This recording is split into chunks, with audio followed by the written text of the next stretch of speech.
Are you behind on your total knee replacement recovery? Big question. Total knee replacement recovery is massive. It's not easy, it's very difficult, and people are often worried that, am I falling behind? Should I be better than I am right now at X number of weeks after the surgery? Right. And that's a thing. You could fall behind in your recovery. And it's a hard thing to measure. And honestly, it is very unique and very individualized because your goals are different depending on what you're starting with. Yeah. There's definitely, variance amongst one individual to another, but there are some common signs or symptoms that we see at a certain point in time that we're like, whoa, you should be ahead of that by now. And what I would say when we talk about are you behind, we're talking a little bit about your ability to walk and get up and move around, but we're mostly talking about your range of motion. Like, let's be real. The unique or the very specific way that we can measure your progress is by measuring your range of motion. So what does that mean, Paul? So range of motion is how much can you bend your knee and how straight can you get it. Okay. Normally we like to get our leg out completely straight, right? Like 0 degrees of flexion. Okay, so we're talking about it in degrees, not percentages. Okay. And we like you to be able to bend it a certain amount. Way back before you had arthritis, you could probably bend it 140 degrees. Right. That ship has sailed. You probably won't get to that after a knee replacement. You might, but probably not. So we like you to be able to bend at least over 90 degrees so you can go up and down the stairs. Right. And so when we talk about 0 degrees, so that's your knee perfectly flat. So you've probably noticed if you're pre-op or early post-op is that as your arthritis progressed, your knee slowly started to stay bent all the time. You develop what's called a flexion contracture. And some people can even have 15 or 20 or 30 degree contractures preoperatively. And this makes it very difficult to stand. It requires a lot of extra energy for your quads to actually stand and to walk. So this is something critical at the time of surgery that we work very hard and diligently to get your knee perfectly straight on the table and that you have to work on after recovery. So a lot of people focus on the bending, but definitely the straightening is equally important, or it's also very, very important. And when you're at your therapist, is there a way, Paul, that they can measure your range of motion? Yes. How did they do that? It's called a goniometer. Do you have one here? If I only had a goniometer. Get a goniometer here. I do. Show it. Okay, so this is a goniometer. So imagine like your hips here, and your foot's here, and your knees here. So if your knee's perfectly straight, that's either 0 degrees. Looks like you got a swollen knee. Yeah, a swollen knee. So 0 degrees or 180 degrees, we're going to go with 0. And then as you bend your knee up, say we get to 90 degrees. So that's a right angle. So imagine still your hips here and your foot's here. So 90 degrees, but we want you to bend even further. So there's good studies that show that going up and down the stairs, I'm going to set this down now. Going up and down the stairs, you need about 93 degrees, I think is a study that measured going up and down is successful at 93 degrees. But we've found that you can accomplish most of your physical activities if we ideally can get to 110 degrees. And anything beyond is a bonus, and you want to push for as much as you can. But 93 is that critical low number, and then 110 is probably our goal for most people. Okay, so when should we get to that range? Certainly day one, you're probably not going to have that range. Now, back in the day, what do you think the day was? I don't know, 20 years ago? Yeah, the day. And why do they call it the day? Back in the day. Today's a day. That was the day. I'm not even sure. I used to live back in the day. Yeah. And we used to keep you in the hospital for 4 or 5 days back in the day.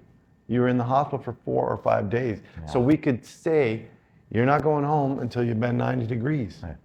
Now, often we send you home the same day, and you do go home before you're bending 90 degrees. Yeah. So it's up to you to measure and figure out, you and your physiotherapist or your physical therapist, to figure out when you get there and how you get there. So do you have a guideline? So say I typically see my patients at 2 weeks and 6 weeks. I think that you're the same. Yes. So at 2 weeks, what's your goal? I'd like to see you bending over 90 degrees at 2 weeks. Totally agree. And then your goal at 6 weeks is 110 and beyond. Yes. Yeah. If you're not bending 90 at 2 weeks, then I feel like you haven't done enough physiotherapy yet.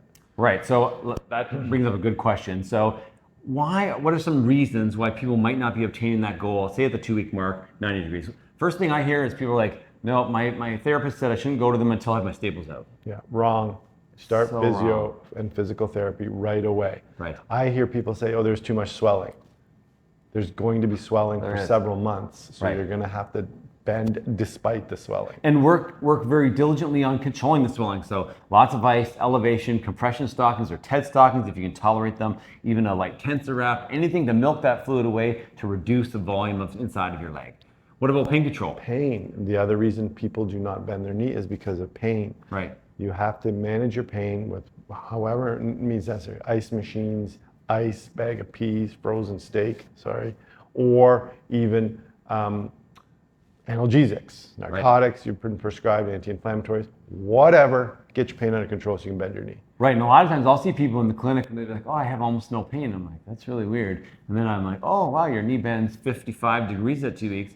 And the reason that is because you don't have any pain because you haven't been pushing it hard enough. You need to push past that point so that you require the medication and those other measures to control your pain in order to advance it. And like every day you should try to push past whatever your terminal range of motion is. Yeah. The cliche, no pain, no gain, really holds true when you're trying to bend your knee after a knee replacement. And like we talked about, we don't care the number of times you go to physio, but you need to be doing it multiple times a day. Become obsessed with your knee.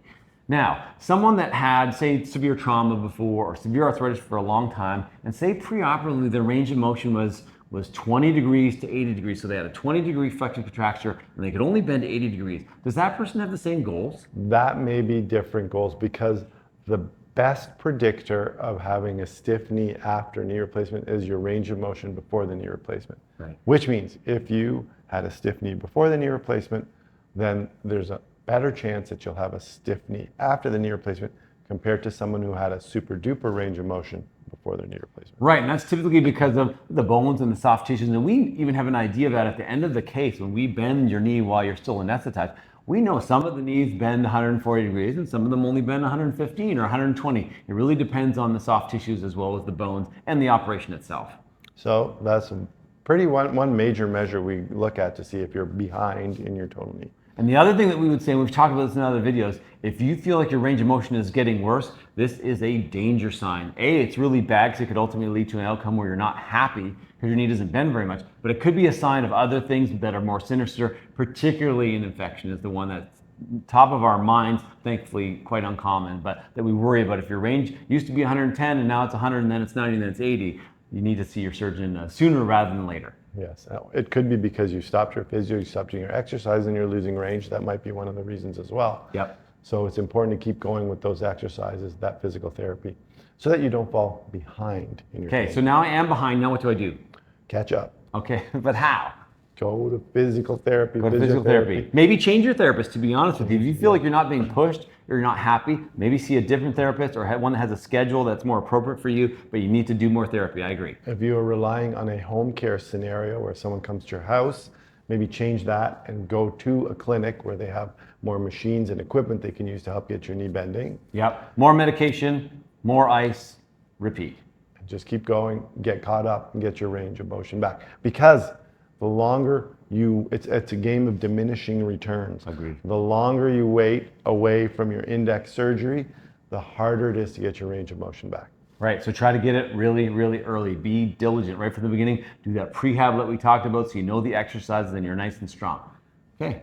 There you go. Now you know, now you're prepared to not get behind, and if you are behind, now you know what to do. So if you like this video, please like it, subscribe to our channel. And remember, you are in charge of your own health and your own range of motion. We'll see you next time.